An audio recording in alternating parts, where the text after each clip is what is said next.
Halo semuanya, selamat pagi. Di sini saya akan memaparkan materi yang berjudul Perhitungan Ukuran Variasi atau Dispersi.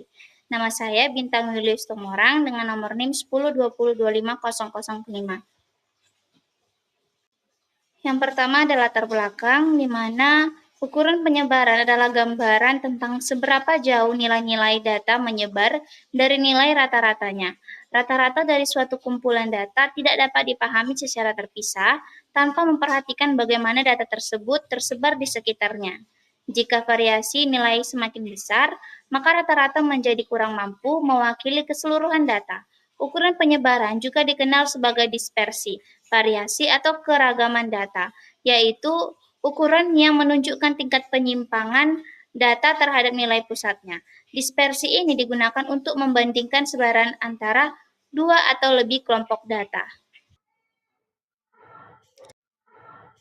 Selanjutnya yaitu adalah jangkauan, di mana jangkauan atau range adalah ukuran statistik yang paling dasar untuk mengetahui seberapa jauh data tersebar. Bayangkan, jika kita mengukur tinggi badan sekelompok orang di ruangan, jarak memberitahu kita seberapa besar perbedaan antara orang tertinggi dan orang terpendek.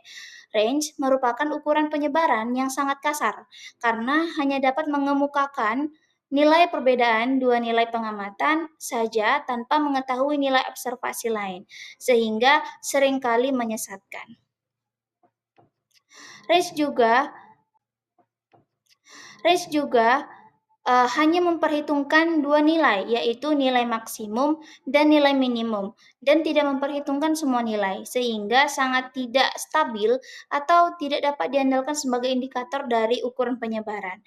Range sangat dipengaruhi oleh nilai-nilai ekstrem.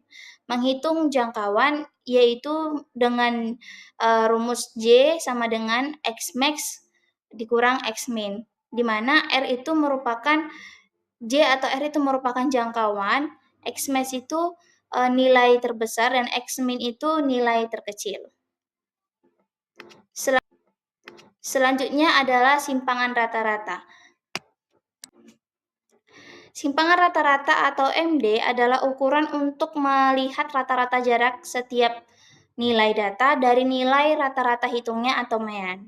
Ukuran ini merupakan langkah maju dari jarak karena ia memperhitungkan semua nilai data, bukan hanya nilai ekstrim. Simpangan rata-rata adalah rata-rata dari nilai mutlak, selisih antara setiap nilai data individual dengan nilai rata-rata keseluruhan data.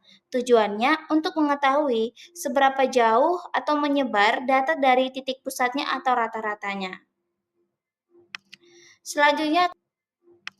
Selanjutnya, kelebihan dan kekurangan dari simpangan rata-rata. Kelebihan dari simpangan rata-rata itu satu, konsepnya sederhana karena hanya menghitung rata-rata dari selisih tiap data terhadap nilai tengah. Yang kedua, tidak serumit varians atau simpangan baku karena tidak menggunakan kuadrat. Yang ketiga, semua nilai dapat dalam data ikut diperhitungkan, jadi hasilnya cukup representatif.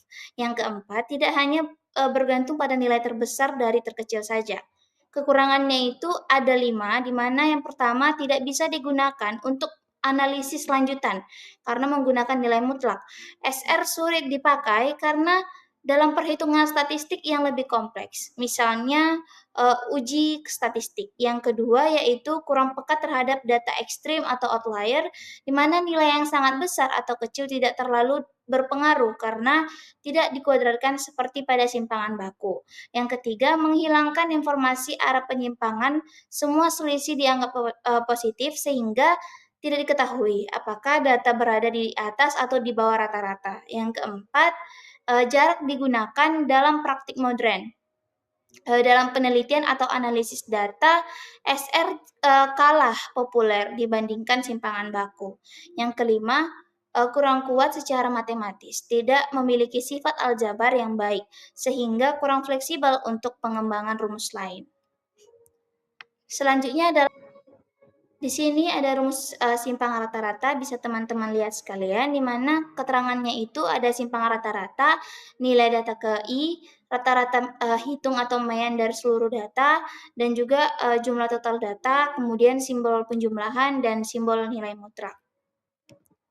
Selanjutnya, langkah-langkah dalam menghitung simpangan rata-rata, di mana dalam menghitung sampel besar, yaitu harus mengurutkan data pasien terlebih dahulu, hitung rata-rata atau median data, kemudian hitung selisih setiap data dari rata-rata dan nilai absolut, kemudian jumlah selisih dan menghitung varians, dan juga menghitung simpangan baku.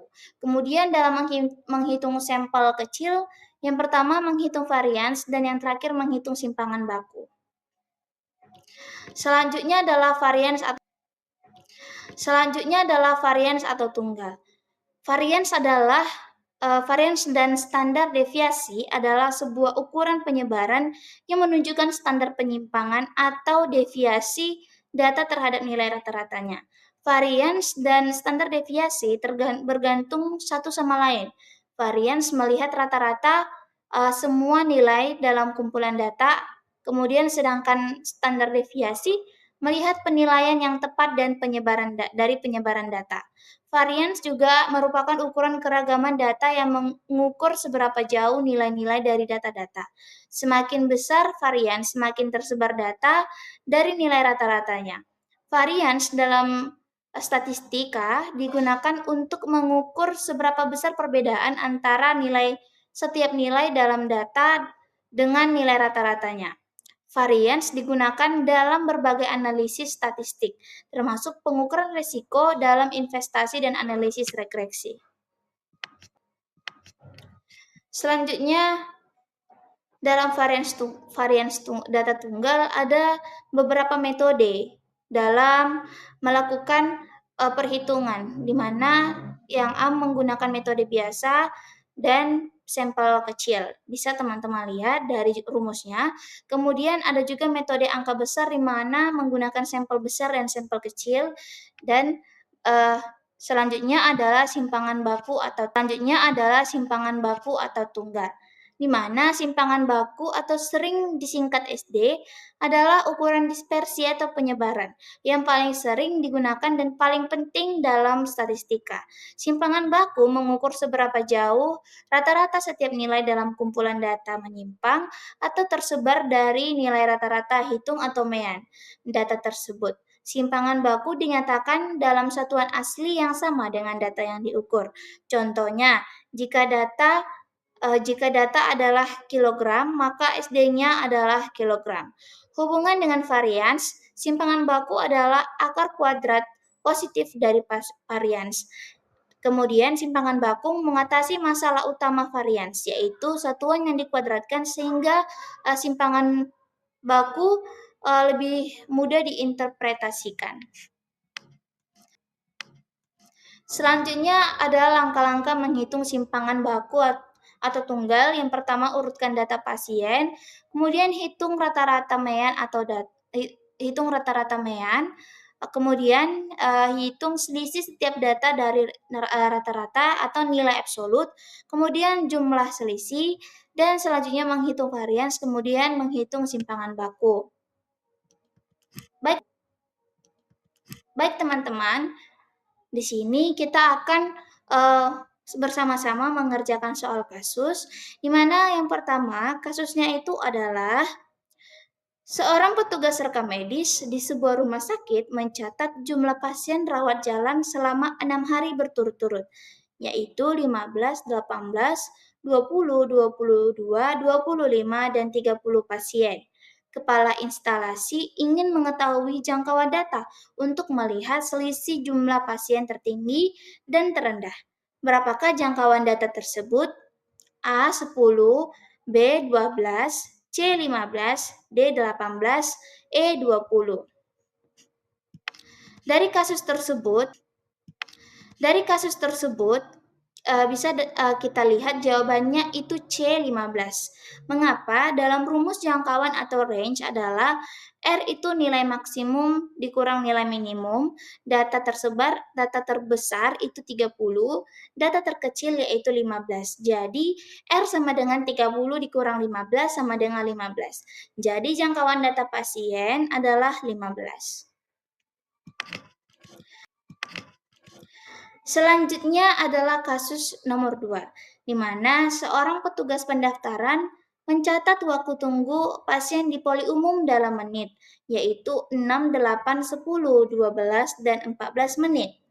Untuk menghitung tingkat penyebaran data terhadap rata-ratanya, dilakukan perhitungan simpangan rata-rata. Berapakah simpangan rata-rata data tersebut? A 1, B 2, C 3, D 4, E 5. Di mana bisa kita peroleh jawabannya yaitu B 2 dikarenakan datanya itu 6, 8, 10, 12, 14. Maka meannya itu sama dengan 6 ditambah 8 ditambah 10 ditambah 12 ditambah 14 per 5 sama dengan 50 per 5 yaitu 10. Hitung nilai mutlak selisih setiap data terhadap mean. 6 dikurang 10, 4, 8 dikurang 10, 2, 10 dikurang 10, 0, 12 dikurang 10, 2, 14 dikurang 10, 4. Jumlahnya 4 ditambah 2, ditambah 0, ditambah 2, ditambah 4 sama dengan 12. Maka simpangan rata-ratanya itu 12 per 5 sama dengan 2,4. Karena pilihan yang paling mendekati adalah 2, maka jawabannya adalah B. Selanjutnya, soal yang ketiga dan yang terakhir, di mana soalnya itu di unit laboratorium, jumlah pemeriksaan pasien selama 5 hari dicatat sebagai berikut. 4, 6, 8, 10, dan 12. Pemeriksaan dan petugas ingin menghitung varians dan simpangan baku data tersebut. Berapakah simpangan baku dari data tersebut? A 2, B 2,5, C 2,83, D 3, E 3,5. Di mana kita bisa memperoleh jawabannya itu yaitu C di mana 2,83 karena datanya itu 4, 6, 8, 10, 12 maka meannya itu 14 ditambah 6 ditambah 8 ditambah 10 ditambah 12 per 5 sama dengan 40 per 5 yaitu 8. Dalam menghitung kuadrat selisihnya, 4 dikurang 8 kuadrat sama dengan 16. 6 dikurang 8 kuadrat sama dengan 4, 8 dikurang 8 kuadrat sama dengan 0, 10 dikurang 8 kuadrat sama dengan 4, 12 dikurang 8 kuadrat sama dengan 16, dan jumlah yang bisa diambil yaitu 40. Maka variansnya itu 40 per 5 sama dengan 8. Simpangan bakunya sama dengan akar 8 yaitu 2,83. Jadi simpangan baku data tersebut adalah 2,83. Baik semuanya, sekian materi yang bisa saya sampaikan. Jika ada kesalahan dalam bahasa dan tutur kata saya mohon maaf. Sekian dan terima kasih.